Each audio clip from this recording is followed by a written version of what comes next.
¿Qué tal? Les habla Jorge Gestoso. En el programa de hoy hablamos de la economía de Ecuador con el presidente Rafael Correa, quien califica el desempeño de su gobierno en esta área como sin precedentes. Ya tenemos los resultados económicos del tercer trimestre y son realmente espectaculares. Veamos. Crecimiento total del Producto Interno Bruto en el tercer trimestre del 2011, 9%. De una tasa altísima. El petrolero creció 5.12% y el PIB no petrolero, que es el que responde a la política económica, creció 11.24%. Esta es la tasa más alta de que se tiene la estadística. Y esto significa que Ecuador probablemente está creciendo más rápido que Chile. Un desempeño cuestionado por este ex ministro de Economía. El presidente Correa está ya 5 años en el poder. Él ha disfrutado de una bonanza de recursos que no ha tenido el país en los últimos 40 años. Algunos números que se han podido realizar últimamente demuestran que entre el 2007 y el 2011 es una cantidad muy similar entre el 2006 y 1972. Es decir, la abundancia de fondos es abismalmente distinta. Sin embargo, de eso, los avances en progreso, en crecimiento económico, en empleo, en bienestar, no ha dado los frutos que uno habría pensado con esa abundancia de fondos. El tema de libre comercio, que acaparó la atención del país en los últimos días, genera opiniones encontradas.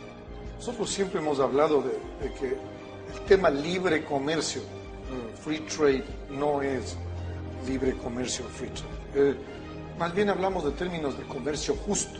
Yo diría que los tratados de libre comercio se podrían denominar tratados de libre despojo. Eso es lo que realmente dan a las grandes corporaciones la facultad de ir y despojar a muchos países de América Latina. Ecuador debe tener un TLC con Estados Unidos. Es su principal mercado y seguirá siendo su principal mercado. Un comercio mundial que está cambiando radicalmente a sus protagonistas. Lo que viene explicando básicamente el crecimiento mundial es el comercio sur-sur y el crecimiento sur-sur. Y en el cual China es un protagonista central en nuestra región. No se puede entender América Latina hoy si no entendés la relación de América Latina con China. Punto. El efecto de los programas sociales ya está documentado en estadísticas. La otra cosa muy importante en Ecuador es que hubo un aumento del salario mínimo real por un 6.4%. Es decir, no solamente las familias tienen más empleo, sino que tienen más ingreso. Pero mientras que la inversión pública muestra avances sociales, el sector privado plantea cuestionamientos. El entorno en que se están haciendo las cosas no es el más favorable para la inversión privada de largo plazo. Las empresas están ganando mucho dinero ahora por el crecimiento económico, pero tienen sus dudas, tienen sus aprehensiones, sus incertidumbres sobre qué va a pasar en el mediano plazo. Y ahora Ecuador, entre sus retos de futuro, enfrenta un tema clave: la educación. El año pasado dimos 1.070 becas para que se estudie en el exterior, que es más de los últimos 11 años de becas que se han dado. Y este año, con el presidente de la República, llegamos a la definición que se ha ilimitado el número de becas para estudiar en el exterior. ¿Y qué dice la gente en la calle de cómo está su bolsillo? Peor que antes, igual. Un poco mejor, un poquito mejor.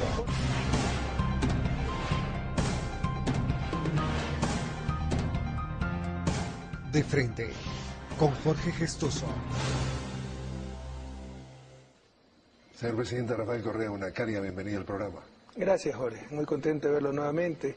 Y bueno, muy cómodo en este tema que es mi especialidad. Sí, precisamente. Estamos enfrentándonos a un economista de gran calibre. No, pero me cogen de ventaja, porque con tantas cosas que uno tiene que atender, no he revisado últimamente las cifras económicas. Esas son las cartas en la manga que traía. Señor presidente, respecto a los beneficios de los tratados de libre comercio, hay versiones encontradas. Nosotros siempre hemos hablado de que el tema libre comercio, free trade, no es libre comercio o free trade. Más bien hablamos de términos de comercio justo, autosustentable, de desarrollo.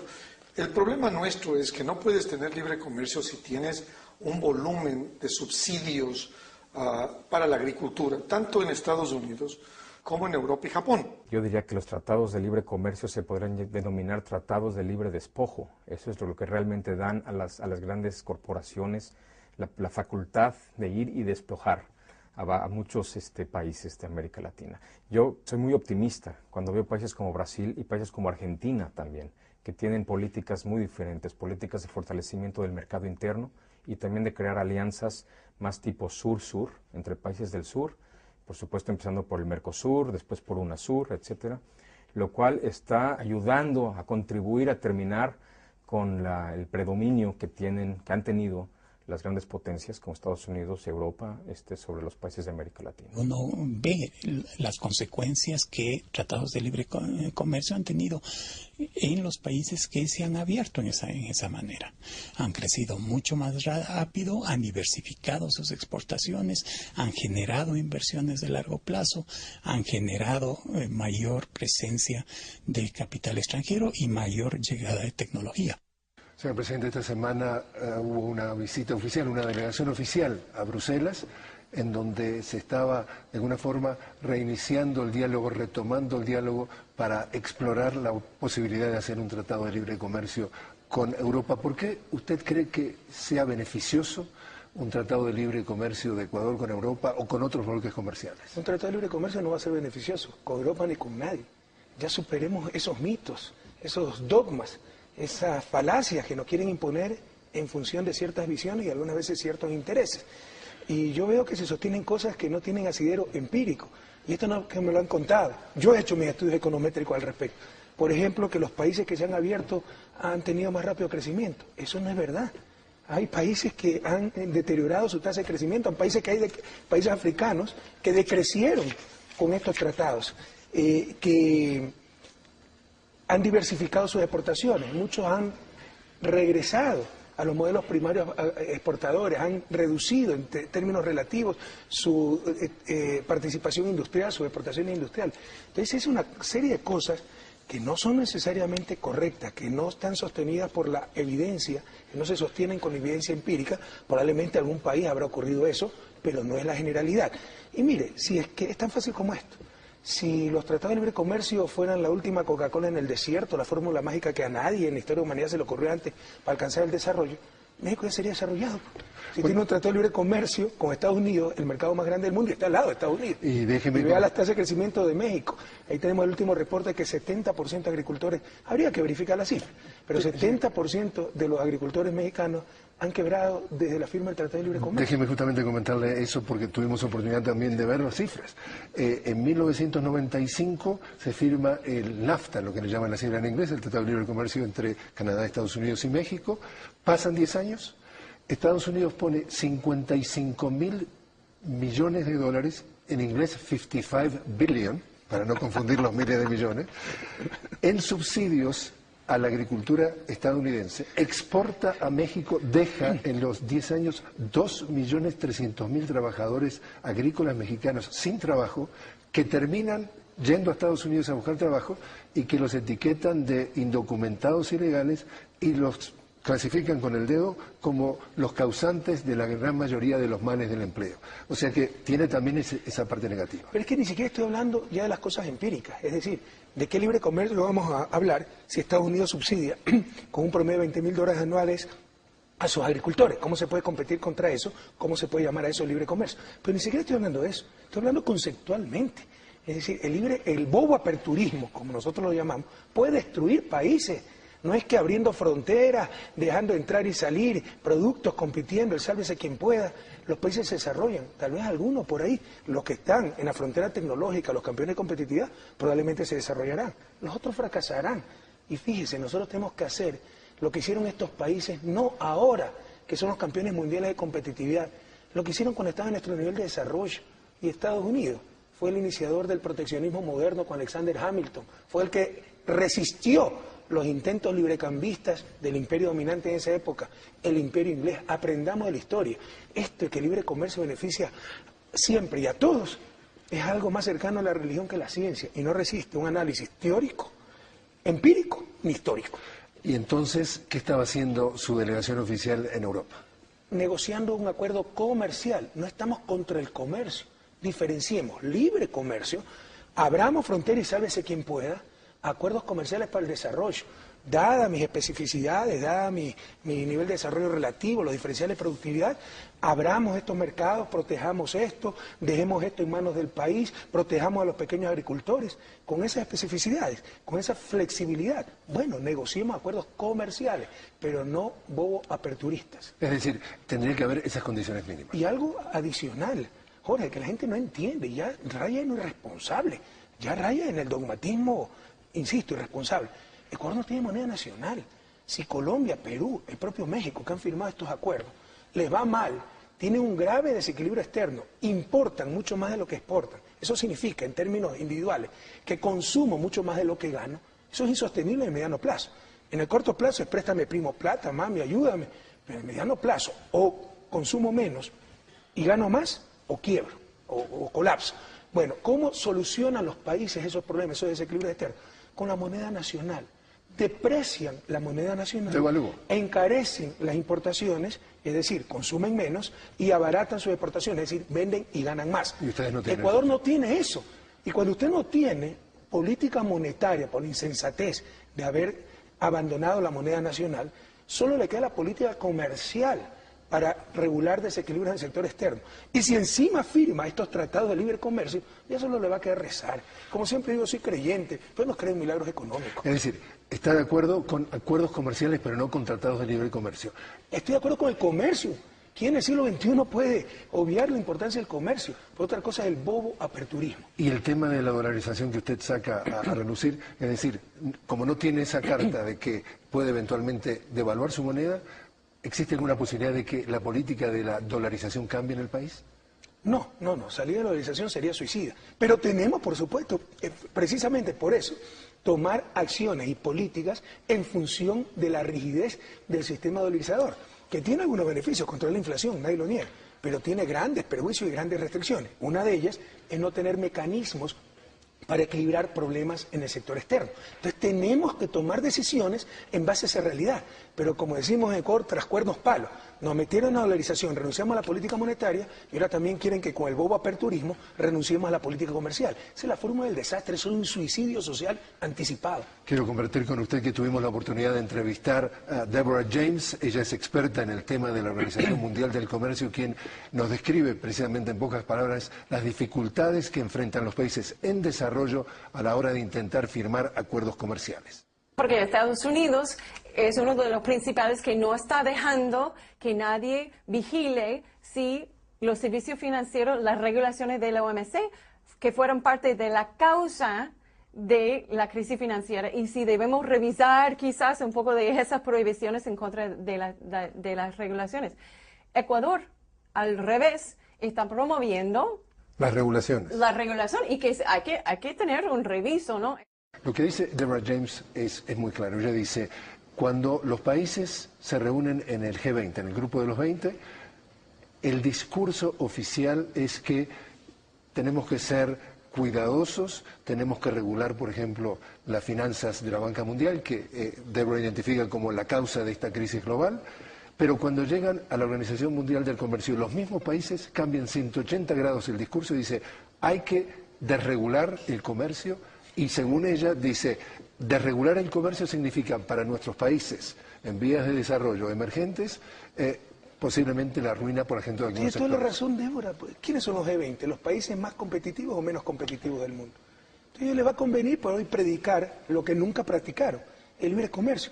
Porque no ha habido país más proteccionista y más cerrado que Estados Unidos, que Inglaterra cuando le convino, que Alemania. Todos ellos se desarrollaron con la teoría de Friedrich List, que además nos dicen que Friedrich List se la aprendió de Alexander Hamilton, las ideas básicas de la industria infantil, proteger el sector industrial hasta que tenga capacidad para competir. Entonces, ¿quiénes son los G20? ¿Los menos competitivos o los más competitivos? Probablemente si yo estuviera en el G20, fuera el campeón mundial de competitividad y no me preocuparan mucho los pobres del mundo, también predicaría el libre comercio. Entonces, pero si fuera pobre, ¿no?, como lo somos, sería una torpeza aceptar esas mentiras. Entonces, presidente de Ecuador sale en un viaje como puede ser a Turquía, como puede ser a España, y se encuentra con un vecindario internacional en donde las reglas de juego son extremadamente difíciles para nuestros países porque el terreno no está liberado. Y entonces la pregunta, señor presidente, sería...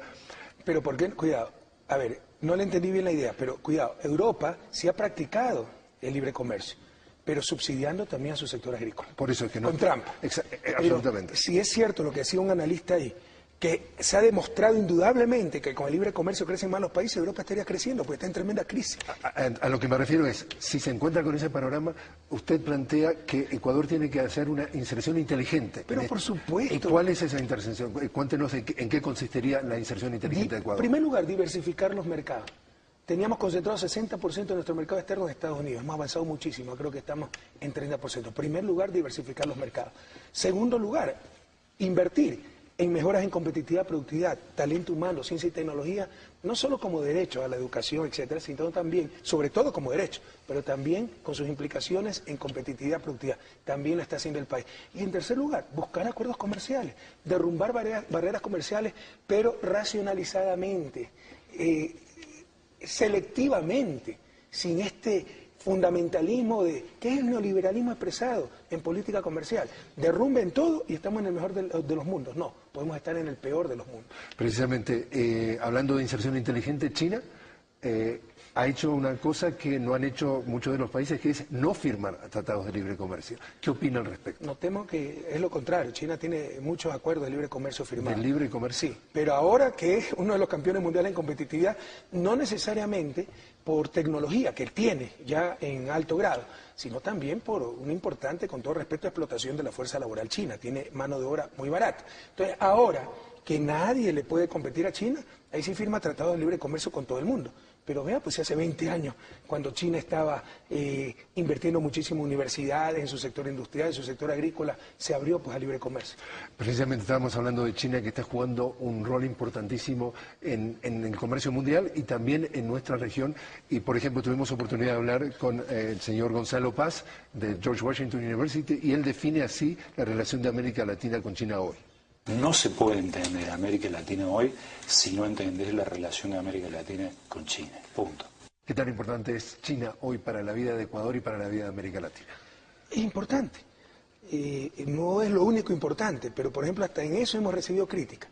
Cuando vendíamos 60% de nuestras exportaciones totales, no solo las petroleras, al mercado norteamericano y no recibíamos nada a cambio, ahí sí estaba bien. Ahora que vendemos 50% de nuestras exportaciones petroleras a China y está invirtiendo en Ecuador más que en ningún otro país en la región y está financiando importantes obras de desarrollo, y nos está dando crédito, etcétera, ahí se está mal. ¿Por qué está mal? Porque vendemos 50, no sé, porque los unos son amarillitos y los otros son altos, colorados. Así son nuestras élites de novistas, ¿no? Pero antes vendíamos 60% de nuestras exportaciones totales a Estados Unidos, no recibíamos nada a cambio, ahí no había crítica. Ahora que, porque estamos vendiendo la mitad de nuestras exportaciones petroleras a China, a cambio de la inversión más grande de la historia, de las más grandes de la región, para un país pequeño como Ecuador, a cambio del financiamiento de importantísimos proyectos de desarrollo, ahí sí está mal. Cuando estamos recibiendo muchísimas cosas a cambio. Además que no estamos regalando el petróleo, lo están comprando y a buen precio. Una de las cosas que ustedes dicen que le cuestionan al presidente Correa o al gobierno es China está ayudando a financiar el tema de las hidroeléctricas, el tema de la minería, incluso el tema del presupuesto, pero dicen, el señor presidente pone énfasis en la soberanía. ¿No le está vendiendo la soberanía a China al tener tanta relación comercial, tanta dependencia? O sea, porque nos financia la hidroeléctrica, estamos claudicando en la soberanía, ya caen en el ridículo. Y por el contrario, están reconociendo la confianza que a nivel mundial presenta el Ecuador. Pero como es China, ahí está mal. Por si acaso, China financia a Estados Unidos. Entonces, Estados Unidos también está claudicando soberanía frente a China. Los críticos dicen que un aumento que viene fundamentalmente del sector público del país y que está financiado por China. Fíjese las críticas que le hacen a su gobierno. El entorno en que se están haciendo las cosas no es el más favorable para la inversión privada de largo plazo. Las empresas están ganando mucho dinero ahora por el crecimiento económico, pero tienen sus dudas, tienen sus aprehensiones, sus incertidumbres sobre qué va a pasar a mediano plazo. Entonces, en estos momentos debería haber una gran inversión privada para aprovechar la infraestructura más grande, para poder ampliar las fábricas, la producción, etcétera, y eso no se está dando. Entonces, señor presidente, ¿cómo contesta a quienes apuntan a que hay mucho más crecimiento en el sector público, que el sector privado, si bien crece, no crece a la misma proporción. ¿Por qué no despega? Ahí hay algunas inexactitudes. Yo no comparto que no hay inversión privada. Que me muestre las cifras Walter Spurrier. En todo caso, lo que sí es cierto es que hay una importante inversión pública. Eso no es malo, eso es bueno. Tenemos el coeficiente de inversión pública, producto, más alto de América Latina, cerca del 14%. Ha habido periodos en que toda la inversión pública y privada ha sido 14%, incluso llegó al 13% en los años 80. Hoy, la inversión total, por eso no concuerdo con Walter, supera el 30%, cuando los estudios dicen que el 23-25% es necesario para mantener el crecimiento. Estamos muy por encima de esa tasa de inversión, de ese coeficiente de inversión PIB. Esas son buenas noticias. Y no es como se dice, la inversión pública desplaza la inversión privada. Hacer un nuevo carretero, energía hidroeléctrica, ¿desplaza a la inversión privada o atrae inversión privada? Ahora, hay sectores privados, eso es lo que llama eufemísticamente Walter Spurrier, dudas, incertidumbres, que si no controlan al gobierno no van a invertir, porque de esa manera sobrevivían, eran los buscadores de renta. Esa gente que no invierte, no nos interesa, pero los inversionistas y empresarios de verdad, que quieren crear, arriesgar, que tienen fe en su país, están invirtiendo. Porque saben que es un buen gobierno, pero hay gente que si no es su gobierno, que mandan al presidente, mandan al ministro de Economía, al ministro de Industria, no va a invertir, en buena hora que no invierta. El argumento de ellos es, el crecimiento realmente de una economía viene del sector privado. Y en definitiva, yo estoy de acuerdo con eso. ¿Usted está de acuerdo? Pero si el crecimiento está viniendo del sector público y del sector privado, ¿usted cree que solo el sector público puede hacer crecer 9% una economía? Si así fuera, todos los países estarían creciendo al 9%. O sea, ¿se siente cómodo que la inversión pública se maneje a los niveles que se está manejando? Ojalá se pueda duplicar. Y eso hace duplicar la inversión privada. Saquémonos esos esquemas ideológicos que no resisten el menor análisis, que se llamaba en los libros de texto el crowding out. Era fundamentalismo ideológico, neoliberal. Explíquenos eso para... Crowding out es efecto expulsión. Si usted invierte en lo público, desplaza inversión privada. Falso. Una grande mentira con que envenenan a los chicos que estudian economía y no entienden bien todavía las cosas. Eso asume spot, inmediato, este momento, y el pleno uso de los recursos. Cuando usted tenía miles de millones de dólares, por ejemplo, del IES o de la propia reserva del país fuera del país, que era ahorro nacional financiando a Miami, primero no hay full empleo. Segundo, en el mediano no hay completo uso, full employment, perdone que uso algunos anglicismos, no hay pleno uso de los recursos. Entonces hay margen para que invierta más el sector público sin que desplace el sector privado. Y segundo, en el mediano y largo plazo, le insisto, una hidroeléctrica para tener mejor energía y más barata, ¿expulsa crowding out o atrae crowding in, inversión privada? Entonces lo que estamos haciendo es atrayendo inversión privada.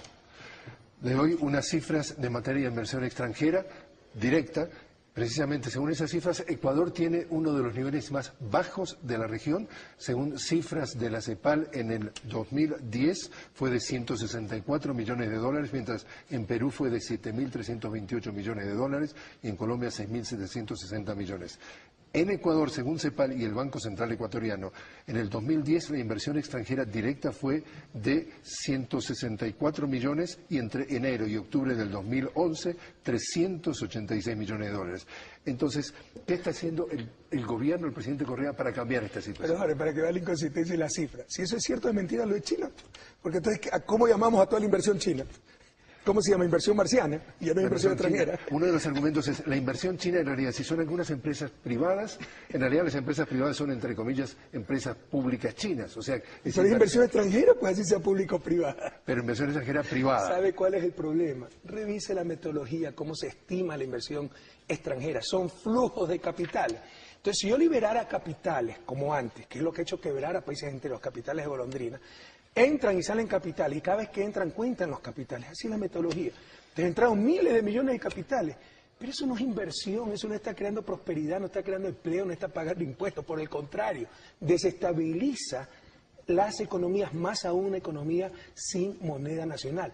Nosotros hemos minimizado, precisamente para apuntalar la dolarización, pero incluso si no hubiéramos tenido dolarización, era algo sano para la economía. Todos los estudios muestran que una de las reformas neoliberales más nefastas ha sido la alta movilidad de capitales, sobre todo para las economías pequeñas y pobres como la ecuatoriana. Hemos minimizado esa movilidad de capitales, porque entraban y salían capitales. Hemos puesto el impuesto a la salida de capitales para evitar 5%. esa especulación. Entonces todo eso derrumba las cifras de inversión extranjera. ¿Qué nos interesa? Se necesita construir un nuevo sistema, como contabilizar la verdadera inversión extranjera. No toda inversión extranjera, como se le está contabilizando, es buena, por el contrario, puede ser altamente perjudicial. ¿Cuál es la inversión extranjera que nos interesa a nosotros? Esa inversión que venga del extranjero a poner una fábrica pagando, con trabajadores, pagando impuestos, generando valor agregado nacional, que reciban su justa compensación por su inversión, las utilidades, pero que genere producción nacional, empleo, impuestos. Hay que contabilizar esa inversión. Lo que están contabilizando son los flujos de capitales y eso no nos interesa. Sus detractores también identifican la decena de reformas tributarias que usted hizo en su periodo. Detractores mentales creo que tienen algunos. Los detractores en una sola palabra identifican precisamente la decena de reformas tributarias que hubo en su periodo como un posible elemento de alguna forma, desalentar la inversión extranjera.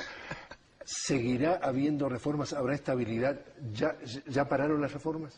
Bueno, mire, tenía pensado una nueva reforma para reducir impuestos, pero acogiendo la recomendación de esos detractores, no la vamos a presentar entonces. Los tractores son no inversión extranjera. Es que hemos disminuido impuestos.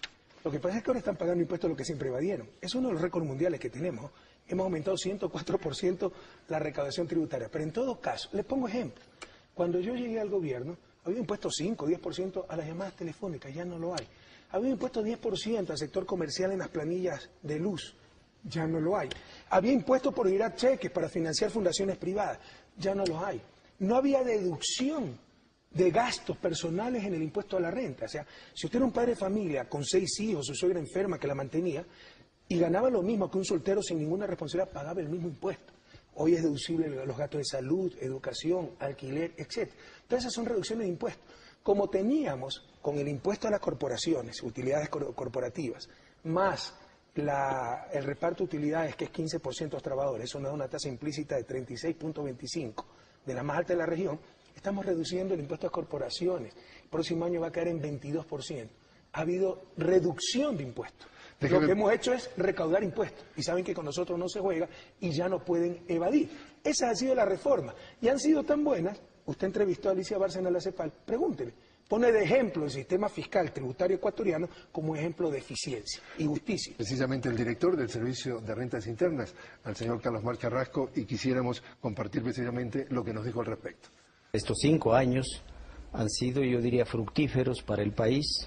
Hemos logrado, a través del fortalecimiento de la cultura tributaria, de la construcción de ciudadanía fiscal, incrementar de manera significativa la recaudación, pasando de 4.600 millones en el año 2006 a 9.561 millones en el año 2011, de una presión tributaria del orden del 11% a una presión tributaria fiscal de 14.8%. Hemos crecido más de 3 puntos en la llamada presión fiscal, que yo prefiero llamarla contribución fiscal. ¿Hasta cuándo? El Plan Nacional de Desarrollo nos plantea una meta al año 2013, llegar a una presión fiscal del 15%. Estamos a 2 décimas, seguro que vamos a llegar allá y probablemente un poco más. Es que las demandas sociales son muy fuertes y se requiere. Pregunta de frente. Señor presidente, ¿usted va a aumentar los impuestos? No, vamos a recaudar mejor los impuestos. Y cada vez vamos a optimizar el sistema tributario. ¿Qué es la presión fiscal de que habla el señor Carrasco? El porcentaje de recaudación de tributos sobre el PIB. O sea, por si acaso, Latinoamérica, todavía estamos por debajo de los niveles de Latinoamérica, está un 16%. Aumenta la recaudación, pero estamos llegando a 14%. Pero no los impuestos. Los países desarrollados tienen más del 20%. No va a aumentar los impuestos. Recaudación y afinar. Siempre se puede seguir mejorando el sistema tributario para ser más eficiente y más justo, para que el que más tenga, más pague, no el que menos tiene, pague más. Pero mire, yo soy modesta parte especialista en esto. Una de mis especializaciones es política fiscal, sector público, economía pública. E incluso trabajaba en reformas fiscales en América Latina como asesor en algún momento del PNUD. Y el ejemplo de esto, de éxito, era Guatemala, que había aumentado su presión fiscal 0.25% al año, sin crecer tanto como nosotros. Porque presión fiscal, insisto, ingreso tributario sobre total de PIB. El denominador, el PIB, en el caso ecuatoriano está creciendo muchísimo. entonces el coeficiente es más difícil que crezca. Era el ejemplo, 0.25% anual. Nosotros lo hemos hecho crecer alrededor de 0.8% anual. Quiere decir que... O sea, 3-4 veces más que el ejemplo para América Latina. Presión fiscal puede ser dos elementos. Como usted dice, mejorar la recaudación, pero también puede ser aumento de impuestos. Por supuesto. Y yo le repito la pregunta, ¿usted piensa aumentar los impuestos? No, lo que hemos hecho es que ese es un buen punto. O sea, el incremento de la presión fiscal puede venir porque incrementaron tasas impositivas o mejoró recaudación o ambas. Nosotros en promedio hasta hemos disminuido tasas impositivas. Lo que hemos hecho es mejorar muchísimo la recaudación, pero impresionante. Estamos recaudando 5.000, antes se recaudaban 4.600 millones. Estamos recaudando casi 5.000 millones adicionales. De ahí viene la inversión pública sin endeudamiento que los opositores no quieren reconocer. Un tema también polémico que usted ha generado a través de decisiones que ha tomado, como pudo haber sido... Pero perdón, Jorge, es que yo sí le veo a usted también un prejuicio ahí, como que si cobrar impuestos es malo, cobrar impuestos es bueno, siempre y cuando se lo haga bien. ¿Para el Estado? No, para todos. ¿Y para doña María sacarse más plata del bolsillo? Para todos, es lo que se llama acción colectiva, porque incluso si hubiéramos puesto un centavo del más pobre al más rico, cada día de que inició este gobierno tendríamos 200 nuevas escuelas del milenio beneficiándonos a todos. Eso se llama acción colectiva. Yo le pongo un ejemplo. Bueno, caigamos en el fundamentalismo neoliberal y mañana digamos, el pago de impuestos es voluntario. Vamos a ver si la gente está mejor o peor. Va a estar peor. Son cosas buenas, no son cosas malas. Se han satanizado los impuestos. Vaya, vea cuánto cobran impuestos los países desarrollados. Vuelvo entonces a lo que estaba planteándole, señor presidente. Muchos de los cambios que usted ha planteado, que han sido polémicos, como pudo haber sido la renegociación de los acuerdos con las petroleras, como pudo haber sido el pago de la deuda. ¿Polémico para quién? Para transnacionales, porque para el país indudablemente fueron extraordinariamente Entonces, usted ha hablado del tema de lo legal y lo legítimo. Y, de alguna forma, ese tema se dio vuelta a la página. Ha quedado entonces, digamos, la jurisdicción judicial, las leyes de este país establecidas en forma definitiva, o puede haber temor de que el señor presidente Rafael Correa vuelva con esa disyuntiva de qué es legítimo y qué es legal y que se cambien las reglas del juego sobre la marcha? Si se refiere a la deuda externa, era ilegítima e ilegal. Si se refiere a leyes impuestas por el Fondo Monetario como la Ley de Transparencia Fiscal, que ilegalizó la inversión, es decir, nos impuso que el gasto público podía crecer solo 3% anual. Así sea para hidroeléctrica, para refinería, solo en el incremento de sueldo se le iba ese 3%. ¿Qué significaba eso?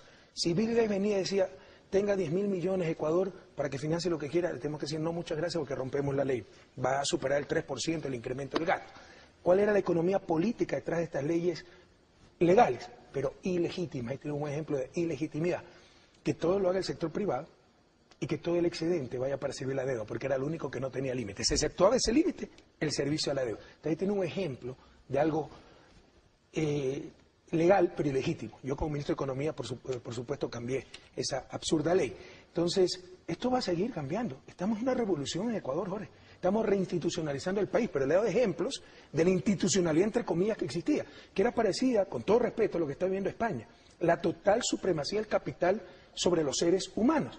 Y estamos en un cambio de época donde aquí la supremacía la tiene el ser humano. Entonces, por supuesto que seguirán cambiando las instituciones, las leyes, en función del ciudadano, del ser humano, de las grandes mayorías. Entonces, abogado del diablo, yo soy inversionista, soy representante de la industria privada o inversionista extranjero, y yo tengo temor de que el señor presidente Rafael Correa se levante mañana de mañana y decida qué es lo que él califica como legal o legítimo. ¿Qué garantías le da usted al capital? Como decía Colin Powell, decía, el capital es cobarde y el capital va a donde se le ofrece o garantías a la mejor oportunidad. ¿Cómo de alguna forma llevarle calma a quienes dicen el señor Rafael Correa, presidente del Ecuador, puede ser imprevisible? Los capitales cobardes que huyan nomás con su cobardía. Los capitales nerviosos, como siempre digo, que se tomen una Valium. Y lo que usted me dice, para la gente que razonablemente tiene sus preocupaciones por la propaganda que nos hacen del populismo, el dictador, la inestabilidad, que pregunta, pues qué empresario real, bueno, ha perdido plata en este país. ¿Y a quién? Oiga, la mayor incautación, para que usted vea la hipocresía y la doble moral, usted sabe que el pecado capital para inversionistas es incautar su propiedad. La mayor incautación de bienes privados en la historia de este país, ¿sabe cuál es? La incautación de depósitos en la crisis bancaria del 99. Hecho por el gobierno más ultra neoliberal de la historia reciente, la democracia cristiana de Osvaldo Hurtado, de Yamil Maguad y todo su combo, Mauricio Pozo, etcétera. Entonces, esa es la hipocresía. Ellos son los que incautaron bienes privados. Vea qué bienes nosotros hemos expropiado, incautado contra la ley, contra la Constitución, como hicieron con el congelamiento bancario del 99. Entonces, la respuesta a esos inversionistas que razonablemente, por la desinformación, tengan dudas. Pregúntele qué empresario honesto, que ha cumplido con la ley, ha perdido en este país. Pregúntele qué empresario honesto está en desacuerdo con las reformas que hemos hecho. Porque otro ejemplo de ley legal pero ilegítima era la tercerización laboral. ¿Sabe lo que decía tercerización laboral? Usted ponga su empresa, pero que le contrate a sus trabajadores una tercera empresa para que no tenga estabilidad laboral, obligaciones, no pague nada de eso. impuestos. ¿Usted cree que un empresario decente, ético, iba a aceptar eso? El capital y si la aceptó, porque en arca abierta el gusto peca, cuando hicimos la reforma y eliminamos esa explotación laboral legalizada, ¿usted cree que los empresarios honestos no nos iban a apoyar? Por supuesto que nos apoyaron. Entonces, esos empresarios éticos, 4 éticas siempre hablamos: ética con sus trabajadores, ética con sus consumidores, buenos precios, calidad de producto, ética con la comunidad y el Estado, pagar impuestos, dar trabajo a nivel local, y ética con la naturaleza, que no fundamente la rentabilidad de la empresa en la destrucción de la naturaleza.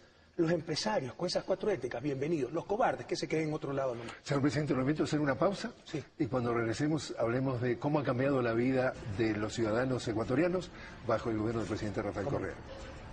Ya volvemos.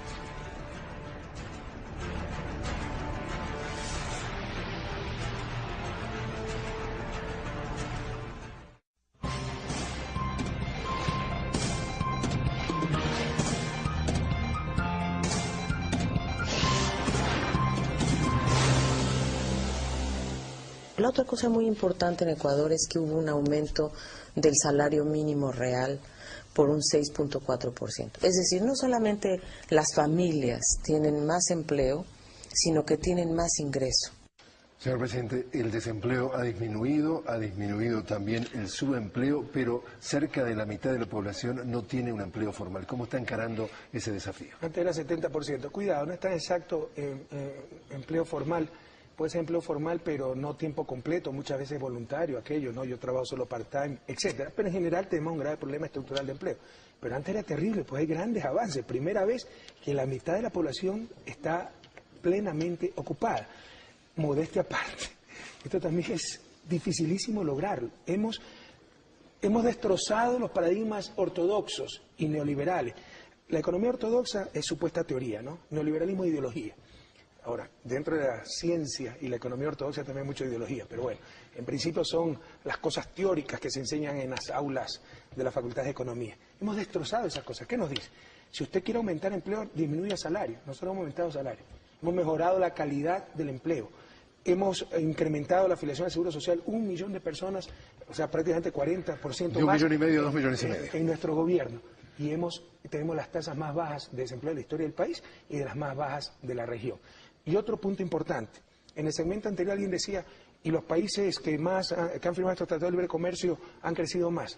En el caso ecuatoriano, el crecimiento se debe al consumo interno, por la capacidad de compra que tienen las familias, porque ahora el ingreso familiar, con el incremento del salario mínimo, etcétera, cubre más del 90% de la canasta básica de consumo de una familia, algo sin precedentes en la historia ecuatoriana. Brasil está haciendo lo mismo, es desarrollando el consumo interno, el mercado interno. Mire, salimos a la calle y mire lo que nos está diciendo la gente.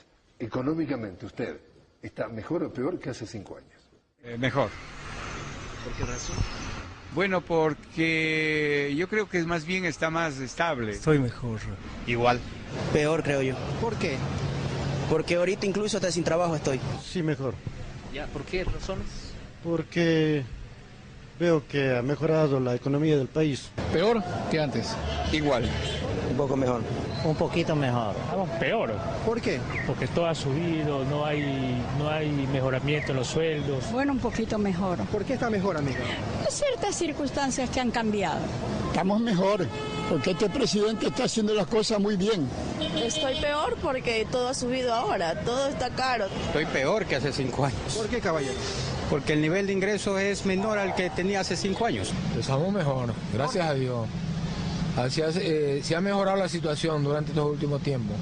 Estamos peor, señora. ¿Por qué, caballero? No hay trabajo, hay mucho desempleado, hay mucha competencia. Estoy mejor que hace 5 años.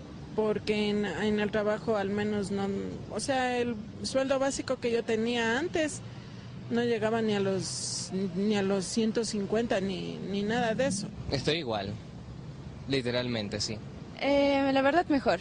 Con relación a mis padres sí, mejor, tienen un mejor trabajo y ganan más y es más estable. Igual, no, un poquito mejor. ¿Por qué? Porque por mis méritos, no por el gobierno, obviamente, ¿no? Yo pienso que está igual. Estoy mejor. Porque por el sueldo que ya subieron. Creo que mejor. Mejor. ¿Por qué? Porque las cosas han cambiado. ¿Cree que la política de su gobierno ha mejorado, ha contribuido a mejorar el ingreso de la población? Bueno, a no ser que no sigan para nada las cifras económicas y sociales. Yo soy un escéptico de las cifras económicas y sociales, pero algunas sí reflejan bastante información. Claramente el país está no solo mejor, mucho mejor que hace 5 años. Pero mire, estas entrevistas demuestran ese cambio. Porque da la idiosincrasia ecuatoriana y latinoamericana en general, que siempre quejarnos y echarle la culpa al gobierno. Usted hacía esta entrevista hace 5 años y el 100% hubiera contestado peor. Ahora, si los cálculos no me fallan, 40-50% contestó mejor, un 30% igual y un 20% peor. Esos son cambios sustanciales. Y le decía, yo soy escéptico con respecto a ciertas cifras económicas. Usted puede crecer, aumentar ingresos, pero al mismo tiempo promedio, pero al mismo tiempo aumentar pobreza, desigualdad, no satisfacer servicios básicos, etcétera. Este es un índice más completo, el índice de desarrollo humano de las Naciones Unidas. Fíjese el salto que da a partir del 2007 con nuestro gobierno. Hemos crecido constantemente en el índice de desarrollo humano, que es un aspecto más global. Toma en cuenta educación, salud, nivel de ingreso de las propias Naciones Unidas. Exactamente, y que ubica a Ecuador aproximadamente en el 5º lugar de América Latina. Es decir, ha avanzado en lugares dentro de América Latina. No, hay 4 países de desarrollo alto, o si la memoria no me falla, estamos en el segmento de desarrollo medio alto. Pero ni yo mismo me lo creo, yo creo que eso es exagerado. Lo que es claro es que estas son series comparables, porque si ustedes ven las cifras en los informes, no coincide porque cambió la metodología.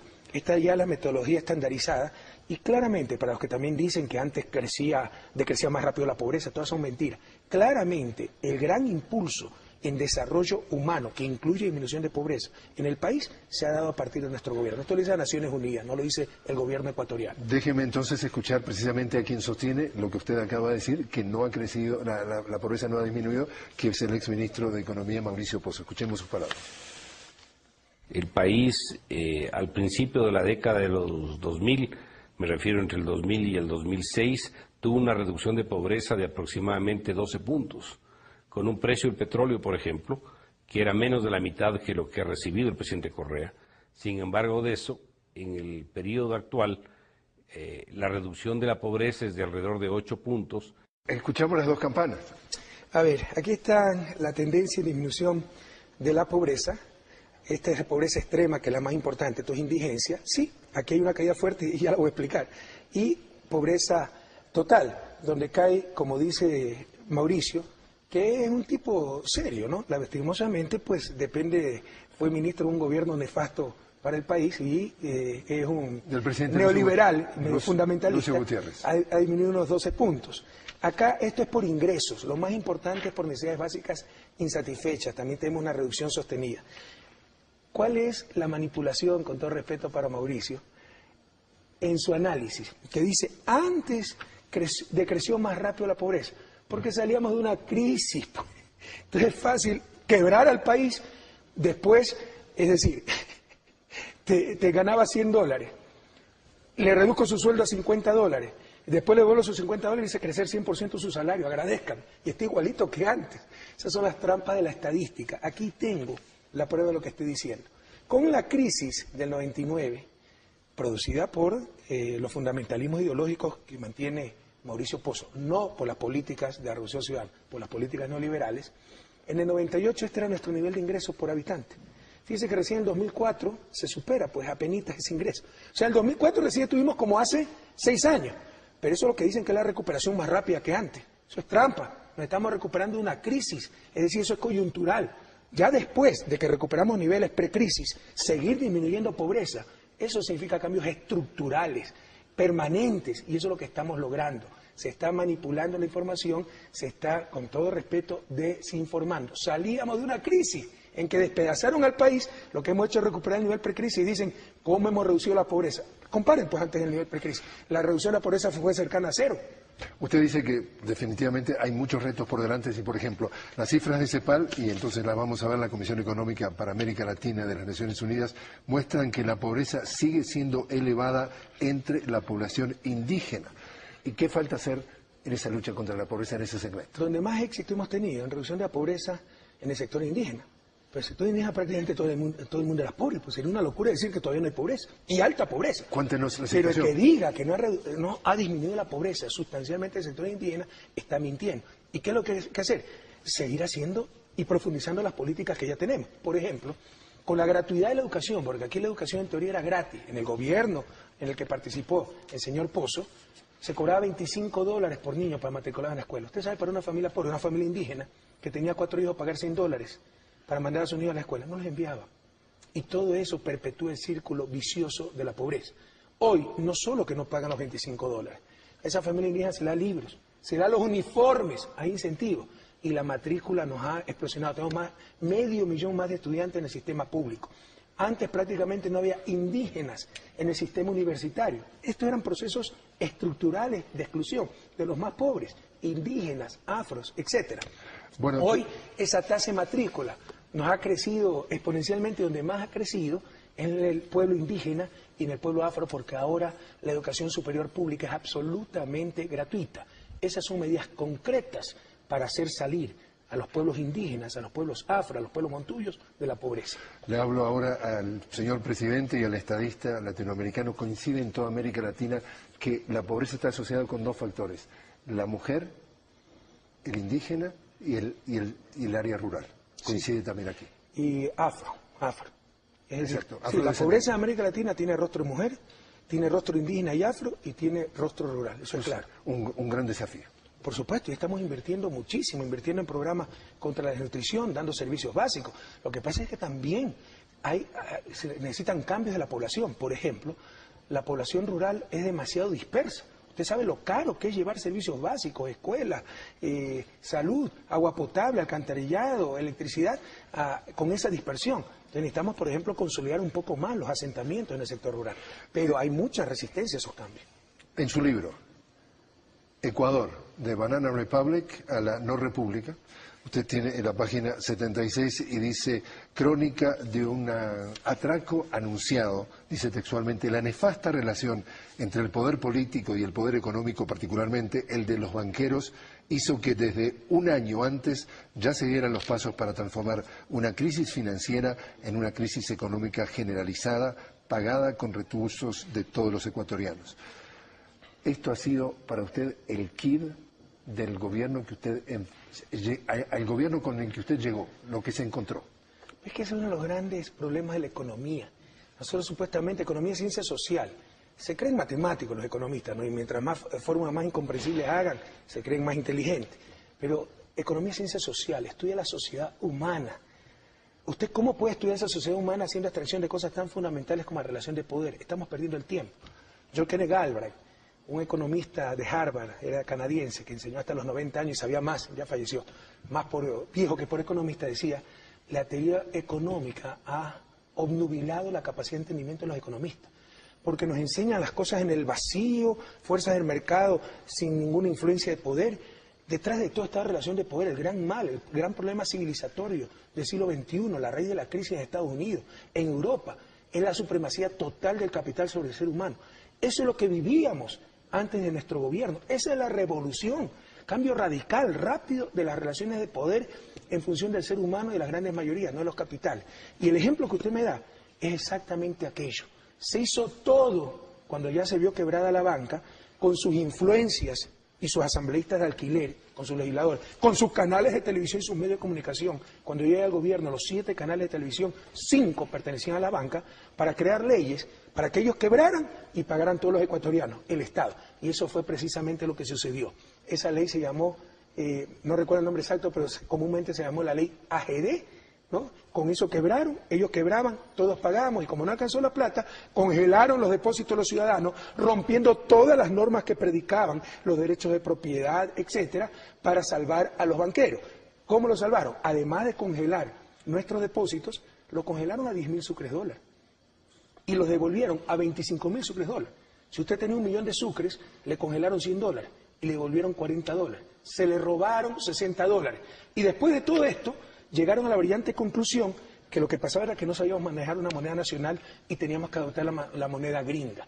Y nunca se les ocurrió pensar que el problema radicaba en quienes manejaban el país. Unas élites, la supremacía total del capital sobre los seres humanos. Eso es lo que estamos cambiando el día de hoy. Precisamente usted estaba hablando de la importancia del capital social y decía que para usted es clave, digamos, la reducción de la inequidad. Y decía precisamente esto al respecto.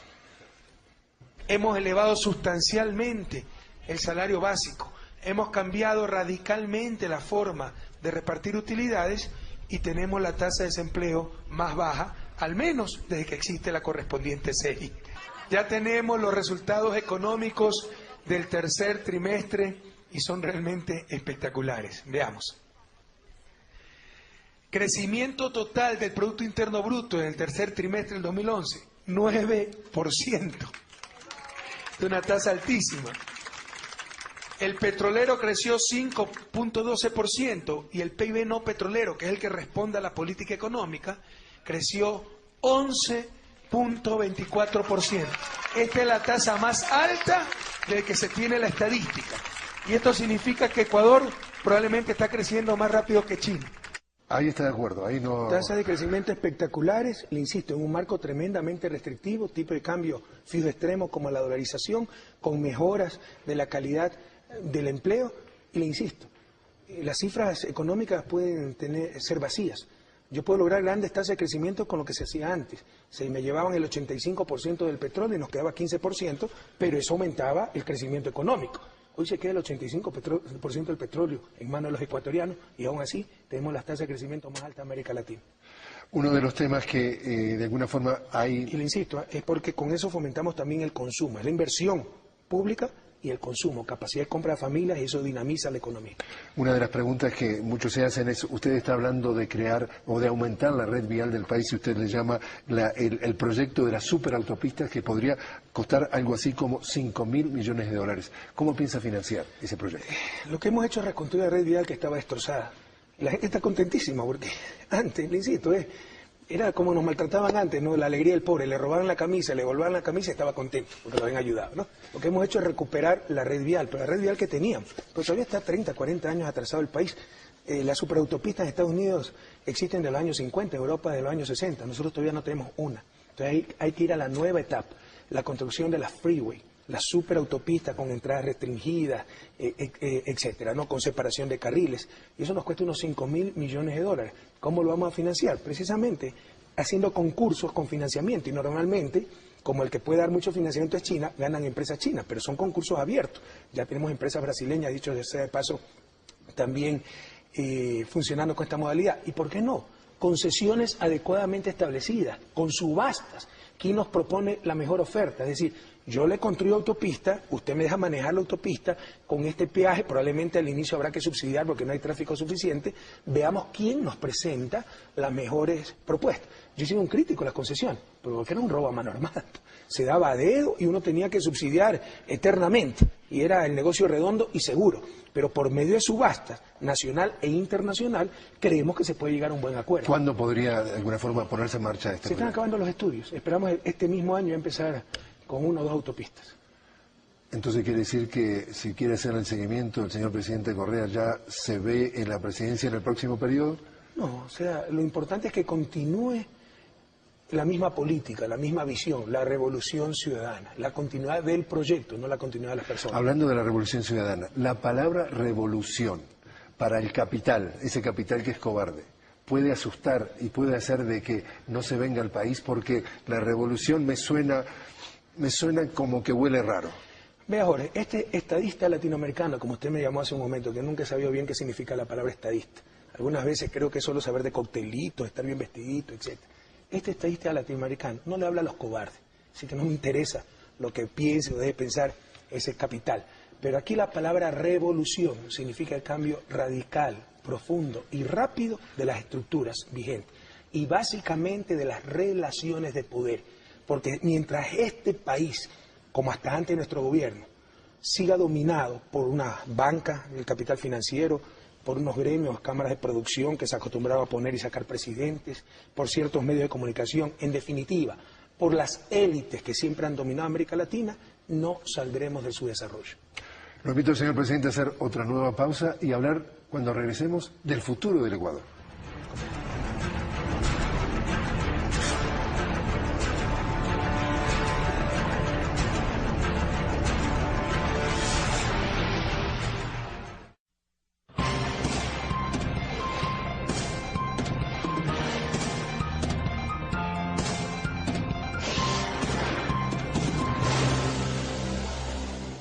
Señor presidente, uno de los objetivos de su gobierno es cambiar la matriz energética del país y usted dice que el camino es la construcción de represas hidroeléctricas y que podría llegar hasta exportar energía, electricidad en el país.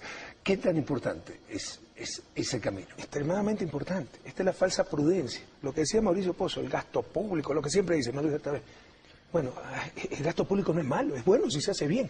Y por no hacerlo, hoy gastamos mucho más que si hubiéramos hecho gasto público oportuno. ¿Por qué?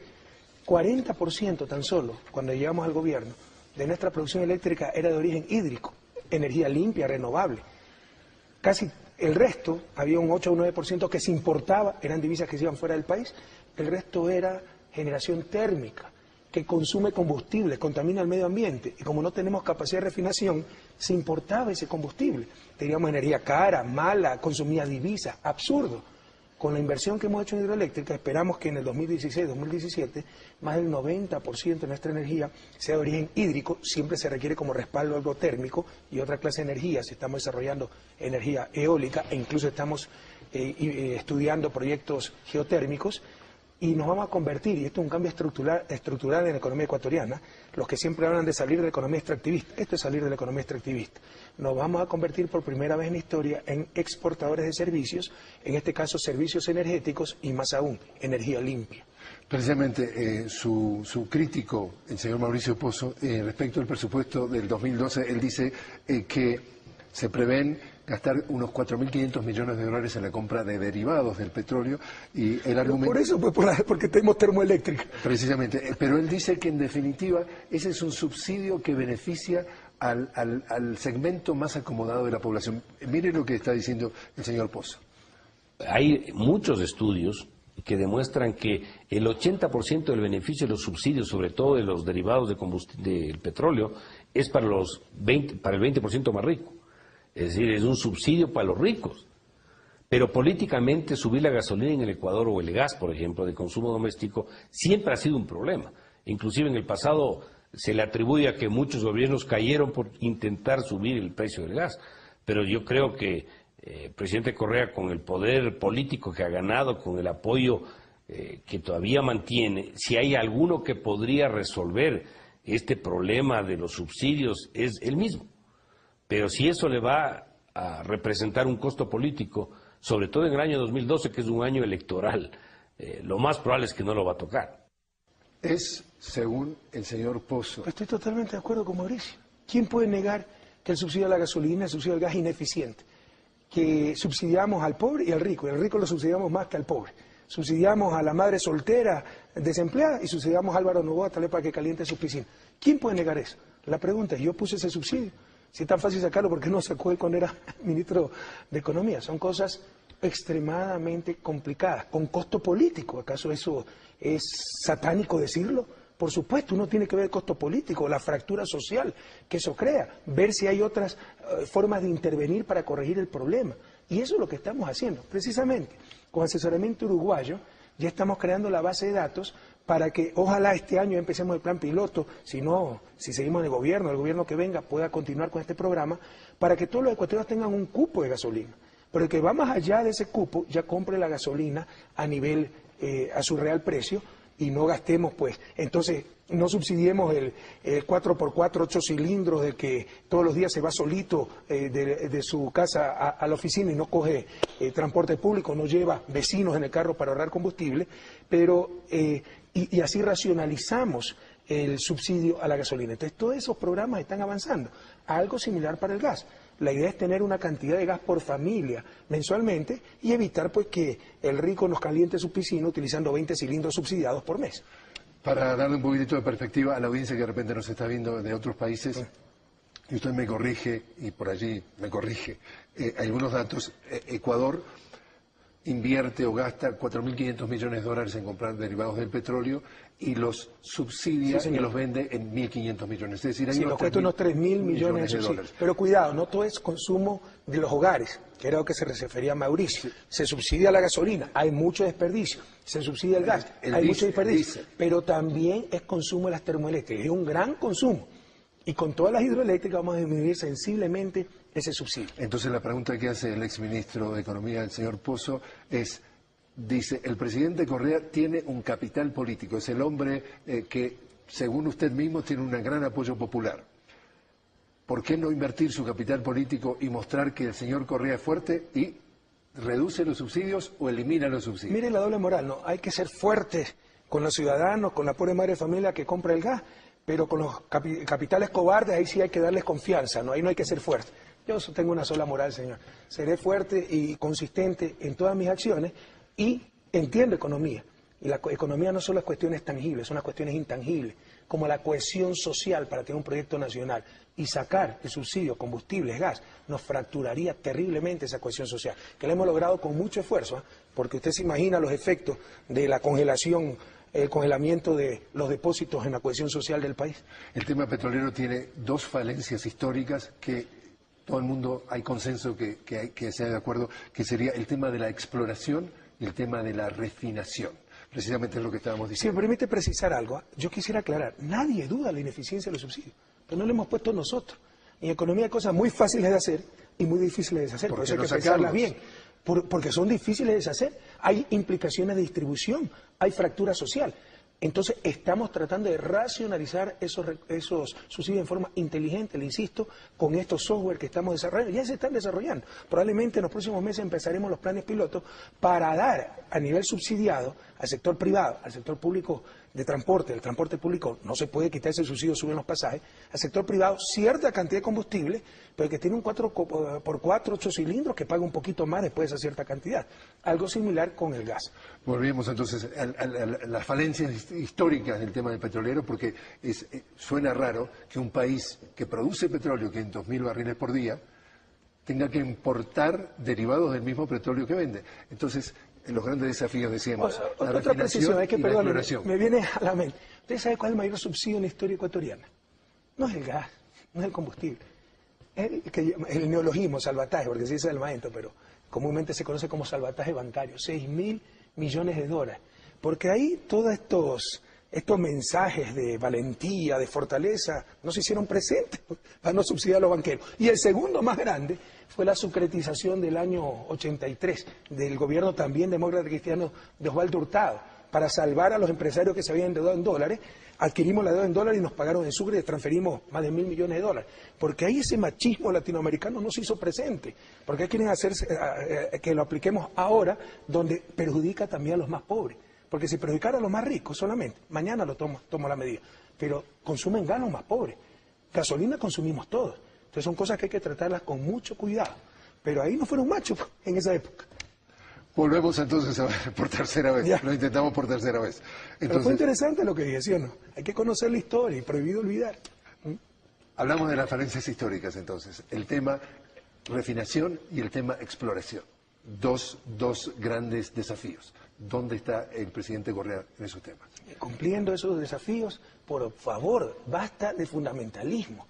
Aquí hay gente que se opone hasta la exploración minera, exploración petrolera, hasta saber qué tenemos para poder tomar decisiones. Porque ¿cómo usted toma decisiones sin información? Tenemos que explorar nuestro país. El sudoriente todavía está totalmente inexplorado en cuanto a petróleo. Prácticamente todo el país está inexplorado en cuanto a minas. Hay que explorar, si quieren pongámonos a discutir la explotación después, pero tenemos que tener la información.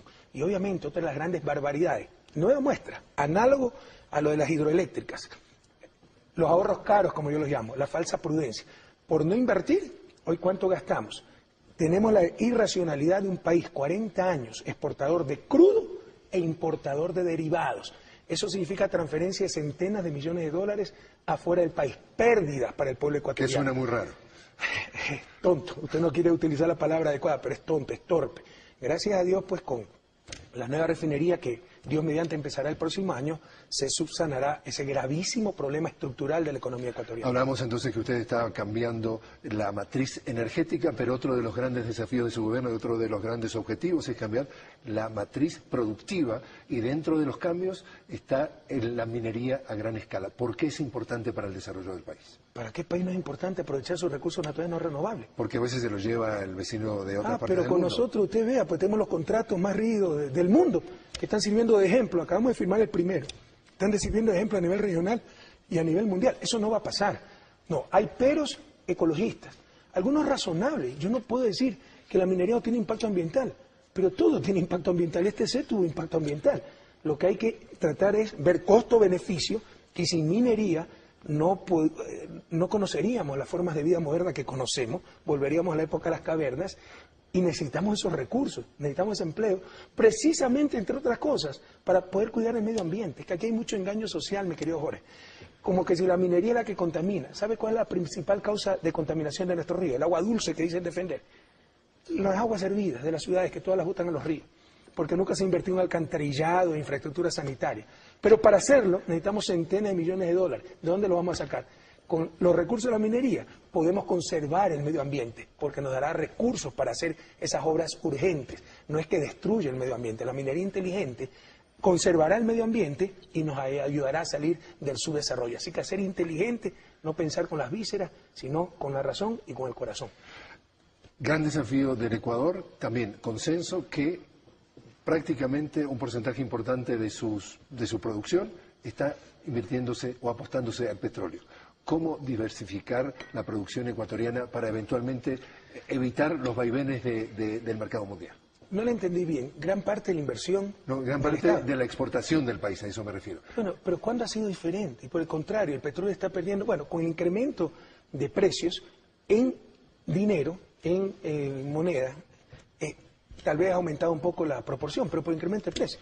En cantidad, probablemente en volumen, ha disminuido su participación en las exportaciones. Pero ¿cuál es la solución? ¿Dejar de exportar petróleo? No, la solución es desarrollar otras exportaciones. Y eso es lo que estamos haciendo. Y las exportaciones en nuestro periodo nos han crecido 14%. Y si no contáramos el 2009, nos habrían crecido, que fue una época de crisis mundial, disminuyó la compra de nuestros productos por parte del mercado internacional. Sin ese año, habrían crecido cerca de 18% de promedio. Las exportaciones, bueno, globales son esas, pero entre ellas también las no petroleras. Entonces estamos diversificando, pero no es soplar y hacer botella. Y los que critican la participación del petróleo, ¿cuál es la solución? ¿Dejar de exportar petróleo? No, es movilizar esos recursos para desarrollar esos otros sectores. Eso es lo que estamos haciendo, entre ellos energético. En unos años, dentro de esa participación de exportación, habrá exportación de energía, algo inédito en la historia ecuatoriana. Precisamente, dentro de los resultados, el tercer país de mayor crecimiento en América Latina, Ecuador, con las cifras temporales. Probablemente con las cifras definitivas seamos el segundo, tal vez el primero. O sea, hay optimismo. No, es que realmente las expectativas son mucho mejores de lo que esperábamos. Abogado del diablo, cualquiera es presidente en el Ecuador con este tema de abundancia. Es decir, el señor presidente Correa en realidad lo que es un administrador de la abundancia. Venimos con viento de cola porque el petróleo estaba en $50, ahora estamos en 100. ¿Quién no administra la abundancia? Y entonces es fácil tener... Bueno, yo le pongo un ejemplo, Lucio Gutiérrez, porque vea el 2004, la producción petrolera creció 35%, porque empezó a funcionar el oleoducto crudo pesado y se pudo sacar la producción petrolera privada. ¿Y qué hizo del país? Con su ministro de Economía, Mauricio Pozo. Es falso, mira, ya se le derrumban todo eso, ya nadie les cree. Ahorita el ingreso petrolero será 23-25% de ingreso presupuestario, 60% de ingreso tributario, que lo hemos duplicado, entre otras fuentes, para sacar adelante el país. Renegociamos deuda externa. Lo que antes era el triple en servicio de deuda externa, ahora es la tercera parte. compras públicas mucho más transparentes, nos ahorramos centenas de millones que antes se iban en sobreprecios, coimas, etcétera. Renegociación de los contratos petroleros, antes se nos llevaban el 85%, ahora queda aquí el 85% y se llevan solo el 15%. Entonces ahí están las raíces. El uso más eficiente de los recursos, 6.000 millones de reserva monetaria en Miami, financiando al primer mundo, y nosotros prestando por otro lado el 7-8%, además de no tener recursos para desarrollarnos, pagando centenas de millones de dólares en servicio de deuda cara. Entonces, es la optimización, es mayor cantidad de recursos por esta optimización, renegociación de contratos petroleros, mejor recaudación de tributos, disminución de gastos ilegítimos como servicio de deuda externa y optimización en el uso de recursos. Venga acá la reserva y que sirva para desarrollar el país, no para desarrollar a Miami. En el programa anterior que tuve la oportunidad de... Espero que sigan tratando de deslegitimar, ya nadie les cree, es insostenible lo que están diciendo. Porque otra de las falacias, Jorge, perdóneme, nunca ha habido un precio de petróleo tan alto, falso. Confunden, no son comparables los valores. Los $40 del barril de petróleo a inicio de los 80 es más en valor presente que los $100 actuales. Si quieres, saque cuenta. Otro de los temas que hablamos precisamente en el primer programa que tuve la oportunidad de conversar con usted y que estábamos de acuerdo era la importancia del tema de la educación. Decíamos, América Latina está viviendo un momento muy importante, un boom económico, pero el panorama mundial exige una competitividad cada vez mayor con el resto del mundo y necesitamos capacitar precisamente a nuestra gente. Y tuvimos la oportunidad de hablar precisamente sobre ese tema con el señor René Ramírez, que nos dijo esto.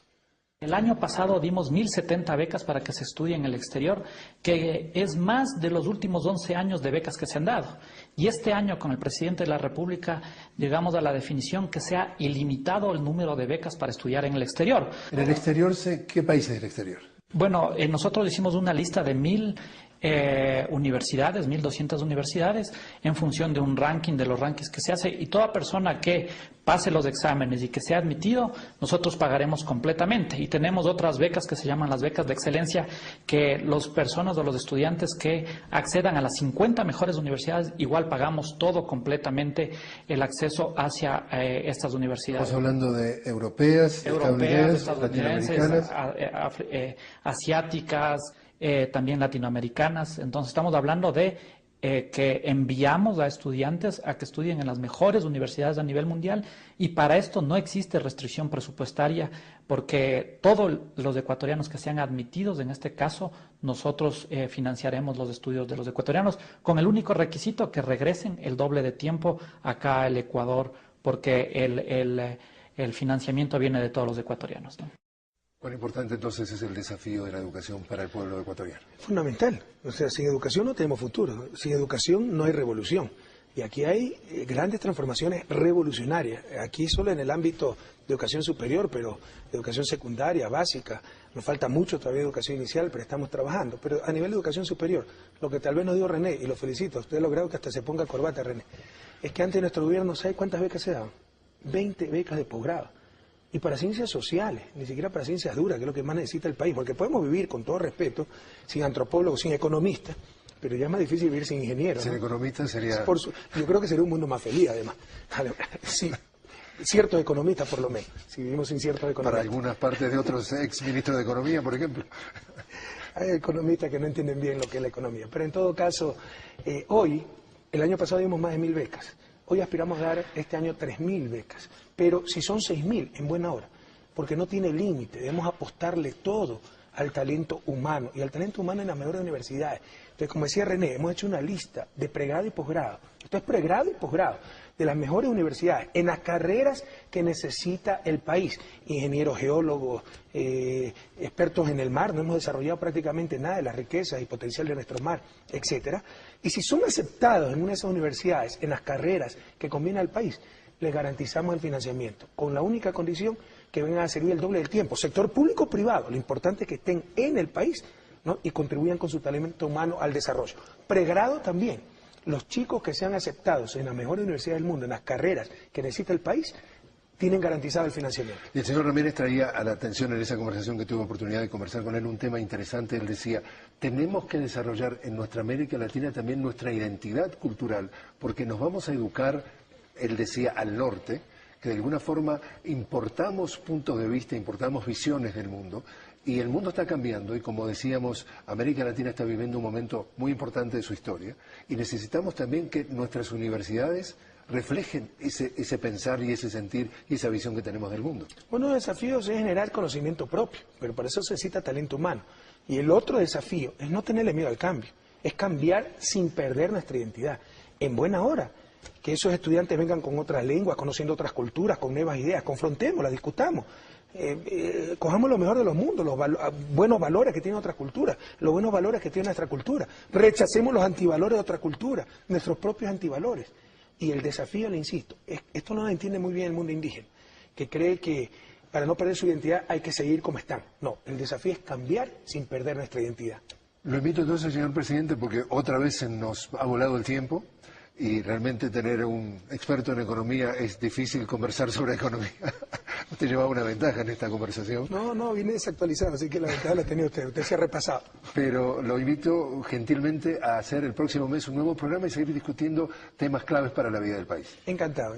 Me gusta hablar de estas cosas con nuestros aciertos, con nuestras limitaciones, pero es bueno que se discutan estas cosas. Es bueno que se presenten argumentos, que se argumente honestamente, inteligentemente, porque algunas veces hay simplismos intolerables. Por ejemplo, los TLC, que si no firmamos los TLC somos unos grandes idiotas.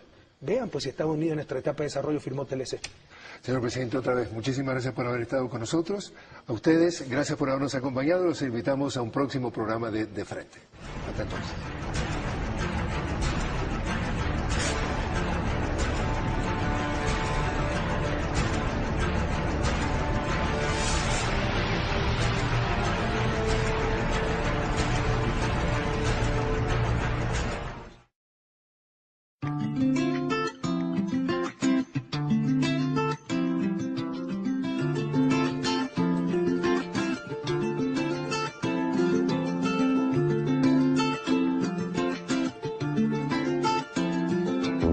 ¿Cómo será la patria que construimos con este sacrificio y esta esperanza? ¿Cómo será la vida sin el martirio de ver a la pobreza acechando el alma? ¿Cómo será la patria cuando los niños jueguen con la guitarra de la alegría?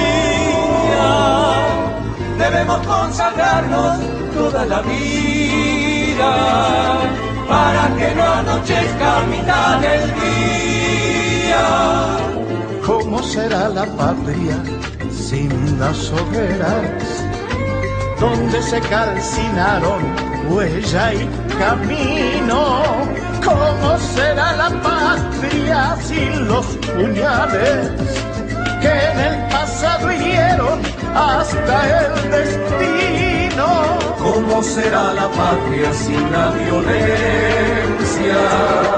¿Cómo será la patria sin los traidores? ¿Cómo será la vida sin la tristeza que nos causaron sátrapas y opresores? Mi sueño, desde la humildad de mi patria morena, es ver un país sin miseria, sin niños en la calle, una patria sin opulencia, pero digna y feliz, una patria amiga, repartida entre todos y todas. Ahora, con el corazón les repito, jamás defraudaré a mis compatriotas y consagraré todo mi esfuerzo con la ayuda de Dios y bajo las sombras libertarias de Bolívar y Alfaro a luchar por mi país, por esa patria justa, altiva y soberana que todos soñamos y que todos merecemos. Esa será la patria, mi compañero, patria de nuestros hijos, luz de lealtad, patria, tierra sagrada en cada sendero, donde nunca faltemos a la verdad. Esa será la patria, país canela, y en el sur de justicia y de igualdad. Nunca nos faltará la fe de Manuela, con flores de esperanza y de dignidad. Esa será la patria que conquistemos, patria de mi ternura y de mis dolores. Nunca más la miseria, nunca el olvido, nunca más agonía en tus tricolores. Patria de dignidad y luz combatiente, patria de juventud con alas al viento, patria por siempre libre e independiente, patria revolucionaria.